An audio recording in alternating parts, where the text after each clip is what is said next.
Village Média sur Europe 1, le journal du village. Votre chiffre du jour, Raphaël. Oui, on va parler gros sous. J'allais même dire gros sous. À votre avis, combien d'argent sonnant et trébuchant les publicitaires du monde entier vont-ils débourser pendant la Coupe du Monde de football ? Vous me l'avez dit et j'y croyais pas. 2 milliards 400 millions de dollars, soit 2 milliards d'euros. C'est une estimation donnée hier par le cabinet d'expertise média Zénith qui appartient au groupe Publicis. En même temps, il y en aura du temps de cerveau disponible puisque l'audience mondiale espérée atteint les 3 milliards 500 millions de téléspectateurs dans 200 pays. Oui, c'est pas mal. Alors en France, les marques qui voudront faire de la pub, vous savez, ce qu'on appelle les annonceurs, devraient dépenser jusqu'à 50 millions d'euros. Et l'essentiel de ce très beau gâteau devrait aller dans la poche de TF1, car fini la concurrence d'M6. Cette année, TF1 est la seule chaîne gratuite à diffuser le mondial, à part beIN Sport qui est payante. Et puis en même temps, tout va dépendre du parcours des Bleus. Laurent Geoffrin, est-ce que vous attendez, vous aussi, un appel d'air publicitaire à Libération avec la Coupe du Monde ?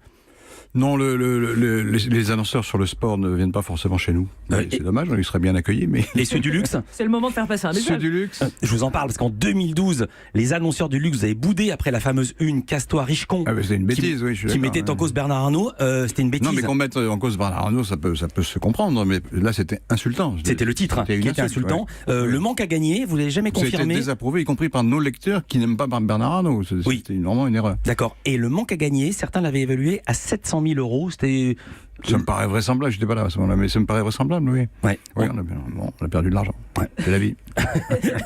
Raphaël, on continue le journal du village et on passe au retour de la loi sur le secret des affaires. Oui, elle revient après-demain à l'Assemblée nationale. Pour rappel, cette transposition d'une directive européenne renforce la protection des données, notamment financières, des entreprises. Sauf qu'elle pose question sur le plan démocratique. La crainte, c'est que ces entreprises utilisent cette loi pour attaquer toute personne qui révélerait des informations sensibles.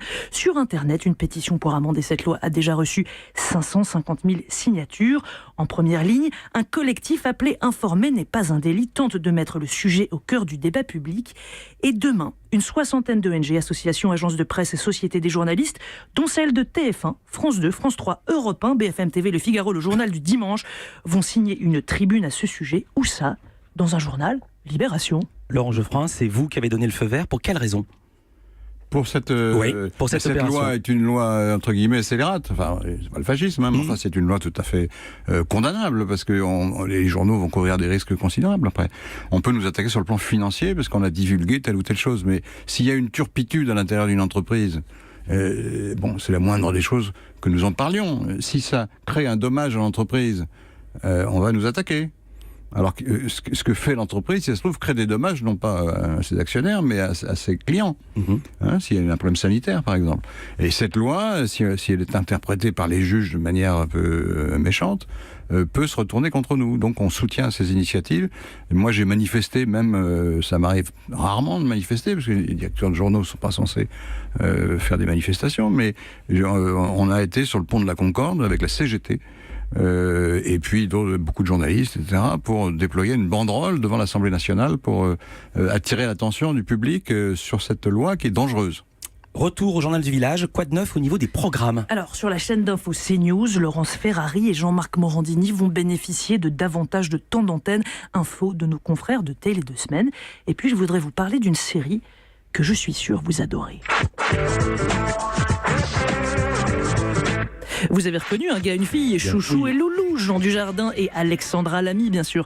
Lagardère Studio l'a annoncé, l'intégralité de cette série, j'allais dire mythique, c'est peut-être un peu exagéré, mais elle a compté dans l'esprit du téléspectateur. En tout cas, l'intégralité de la série va être distillée sur le réseau social Twitter.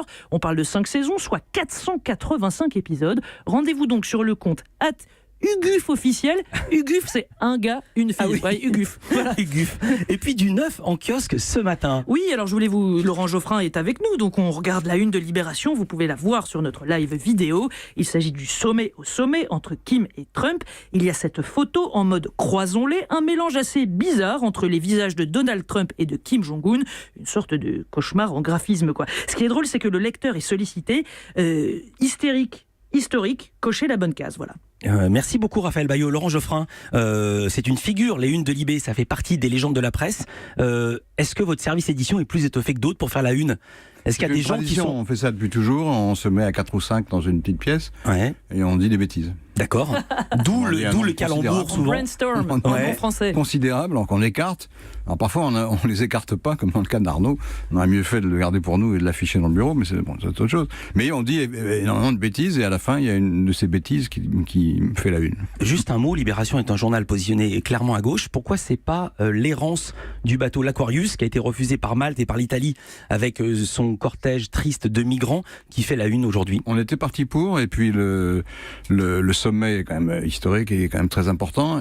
Et entre-temps, le bateau, les Espagnols ont dit qu'ils étaient prêts à les accueillir. Donc la situation a été moins urgente ou moins dramatique que ce qu'on pouvait le penser hier après-midi. Alors, je ne sais pas comment ça a évolué depuis, mais c'est la raison pour laquelle on a fait... Les 600 migrants vont être transbordés par des bateaux italiens vers l'Espagne. Voilà, et donc on a fait 2 pages, je crois, enfin, on l'a traité largement, et on était les premiers à attirer l'attention là-dessus hier matin sur le net. J'ai même fait un papier qui comparait l'Aquarius à l'Exodus. Voilà. Et d'un mot, vous avez une préférée ? Une préférée. Si vous l'avez pas, on passe en pub. Alors on y va. Laurent Geoffrin, il reste avec nous. On va parler de Libération et de son avenir dans Village Média. Europe